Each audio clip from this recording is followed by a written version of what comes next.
First headline India की ताज़ा देखिए, ये सब झूठ बात है। पहले भगवान भालेराव ने मुझे व्हाट्सएप कॉल किया और व्हाट्सएप कॉल करते ही उसने मुझे जान से मारने की बोली कि तू किधर है, मैं तुझे जान से मार दूंगा और तेरे को बहुत मस्ती है।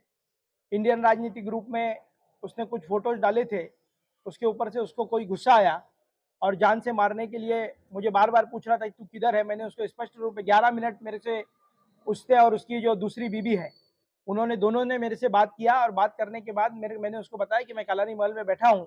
वो बोल रहा मैं वहाँ पर आऊँ क्या? तो मैंने बोला जहाँ तेरी मर्जी है उधर आ जा। तो जैसे ही बोलते ही वो मुझे बोलने लगा कि मैंने पहले भी बहुत गेम किया है और अभी भी तेरा हत्या करूंगा।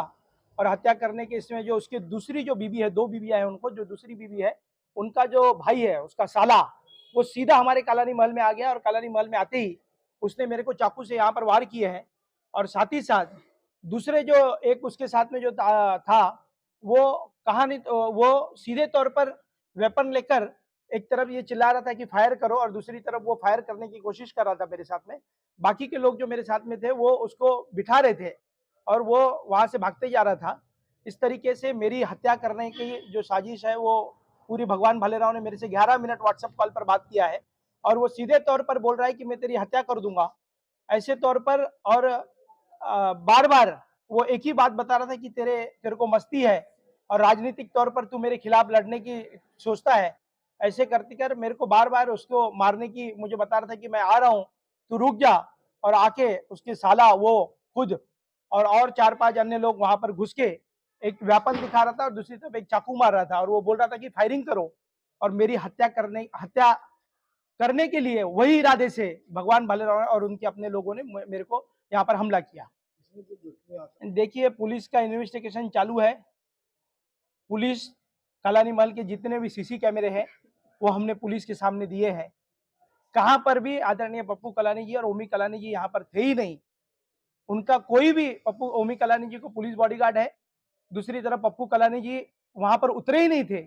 हमको एक कार्यक्रम में ओमी कलानी जी के साथ मुझे जाना था और जैसे ही इसका धमकी भरा फोन आया, मैंने पहले पुलिस को इन्फॉर्म किया कि मुझे भगवान भालेराव ने फोन करके वहां पर धमकी दे रहा है कि मेरे को मारने का है और मैं पहले भी बहुत लोगों का गेम कर चुका हूँ, अभी तेरी बारी है और तेरा गेम करने आ रहा हूँ। तो ऐसे में पप्पू कलानी और ओमी कलानी वहां पर उपस्थित नहीं थे। ओमी कलानी के साथ में पुलिस बॉडीगार्ड है, उनके साथ में और पप्पू के साथ में, और पप्पू कलानी जी का वास्ता ही नहीं। जो पुलिस सीसीटीवी फुटेज है वो मैं आप लोगों को भी देता हूँ।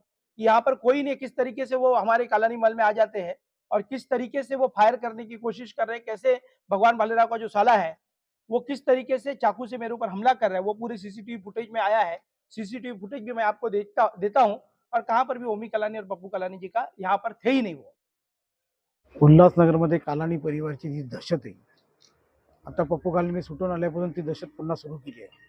त्याचाच भाग म्हणजे आज आरपीआयचे आमचे कार्यकर्ते आणि माझे नातेवाईक आकाश सोनवणे, योगेश पवार आणि आमच्या 2 कार्यकर्त्यांच्यावर त्यांनी कालानी मॉलमध्ये घेऊन जाऊन त्यांच्यावर हल्ले केले.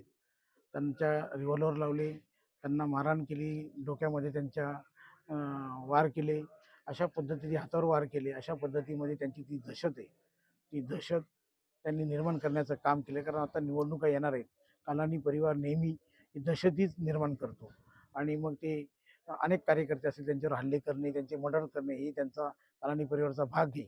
आणि निवडणुकीच्या काळामध्ये अशा घटना ते घडवतात आणि जेणेकरून शहरावर आपलं वर्चस्व कसं प्रस्थापित होईल यासाठी ते प्रयत्न करतात.